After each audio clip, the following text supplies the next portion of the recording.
नमस्कार बालदोस्तांनो. आपल्या आजीच्या गोष्टी या यूट्यूब चॅनलमध्ये तुमचं खूप खूप स्वागत आहे. आजच्या गोष्टीचं नाव आहे काय चुकलं. आपण साधारण कोणाचं चुकलं हे बघत असतो.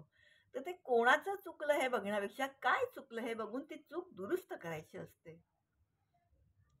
तर होतं असं, एकदा कृष्ण आणि अर्जुन चालत असतात आणि जाता जाता काय होतं, तर हा अर्जुन जो असतो तो कृष्णाला विचारतो, "कर्ण एवढा दानशूर कसा प्रसिद्ध आहे?"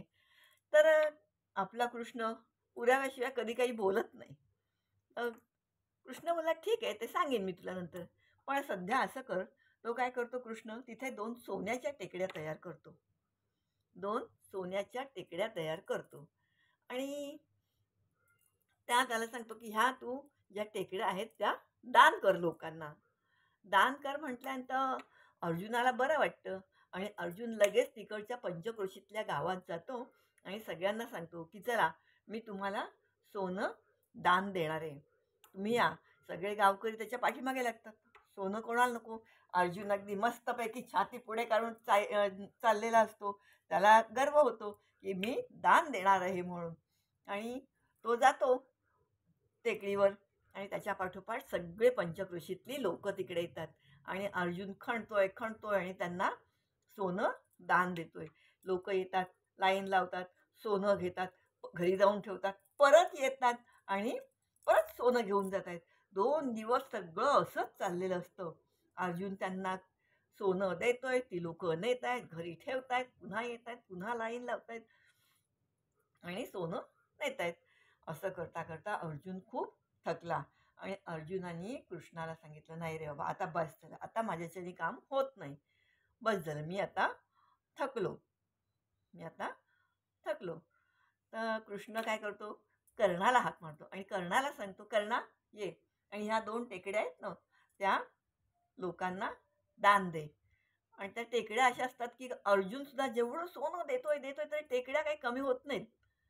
तर कर्णाला सांगितल्यानंतर कर्ण बघतो त्या टेकड्या द्यायच्यात. तर ठीक आहे. कर्णाचं आणि कृष्णाचंही चांगलं होतं. कर्णाचं आणि कृष्णाचं काही वाईट नव्हतं. तर कर्णाला तो सांगतो, "ह्या टेकड्या दान दे." कर्ण पण पंचक्रोशीत जातो आणि सगळ्या लोकांना सांगतो, की "अशा-अशा टेकड्या आहेत, त्या मी तुम्हाला दान देणार आहे. त्या तुम्हाला हवं तेवढं सोनं तुम्ही घेऊन जा." कर्ण असं बोलतो, लोकांना त्या टेकड्या दाखवतो आणि तिकडनं निघून पण जातो. आता दानच द्यायचंय, मग कोणी किती घेतलं काय आणि किती नाही घेतलं काय, काय फरक पडतोय? कर्ण स्वतः देत बसला नाही. तो निघूनही गेला, की कोणी माझा जय-जयकार करतंय का कोणी बोलतंय, "वाह, वाह, वाह! ह्यानी सोनं दिलं, ह्यानी सोनं दिलं." आपलं गुणगान गातोय, हे ऐकायला कर्ण तिथे थांबला नाही. त्याच्यामुळे कर्ण दमला पण नाही. ते बघून अर्जुनाला आश्चर्य वाटलं, "अरे च्छा! दान द्यायचं म्हटलं तर हा थांबला पण नाही इथे. निघूनही गेला दान देऊन." हा विचार माझ्या डोक्यात का नाही आला? तेव्हा कृष्ण बघतो आणि मिश्किलपणे हसतो आणि म्हणतो, "अरे नकळत का होईना, तुझ्या मनात कुठेतरी गर्व, इगो तो स्पर्श करून गेला, की मी दान देतोय, मी श्रेष्ठ आहे, मी सगळ्यांना देतोय." पण कर्णाच्या मनात तसं काहीच आलं नाही. देवाने दिलेलं आहे तो दान देतोय. तो तिथे आपलं कोणी गुणगान गातोय का आपला कोणी नावाचा फलक लावतोय, की हां, ही गोष्ट ह्या-ह्या नगरसेवकांनी केलंय किंवा काय आमदारांनी केलंय, चोपदारांनी केलंय, काही थांबला नाही तो. आज आपण रस्त्यावर पण बघतो, एक रस्ता झाला की लगेच तिथे नाव असतं, की हा रस्ता कोणी केला म्हणून. तर कर्ण तसा तिथे थांबला नाही. अर्जुनाला आपली चूक कळली. काय चुकलं हे बघायचं असतं. तर अर्जुनाला हे कळलं. त्याला आपली चुकी कळली, की आपल्याला इगो झाला. आपल्या लोकांनी जय-जयकार करावा, कौतुक करावं हे आपल्या मनात आलं.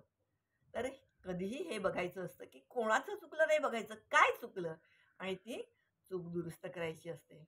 कर्ण हा दानशूरच होता. कर्णाच्या आणखीनही गोष्टी मी तुम्हाला त्याच्या दानशूरपणाच्या नंतर पुढच्या गोष्टीत जरूर सांगेन. जरूर ऐका आणि आजची ही गोष्ट आवडली असेल तर मला जरूर कमेंट करून कळवा. आवडली तर आवडली, नाही आवडली तर नाही आवडली. प्रत्येकाचा चॉईस वेगळा असतो. पण कमेंट जरूर करा आणि मला कळवा तुम्हाला आवडली की नाही. गोष्ट लाईक करा, शेअर करा आणि सबस्क्राईब करा. पुढच्या गोष्टीपर्यंत जय श्रीराम.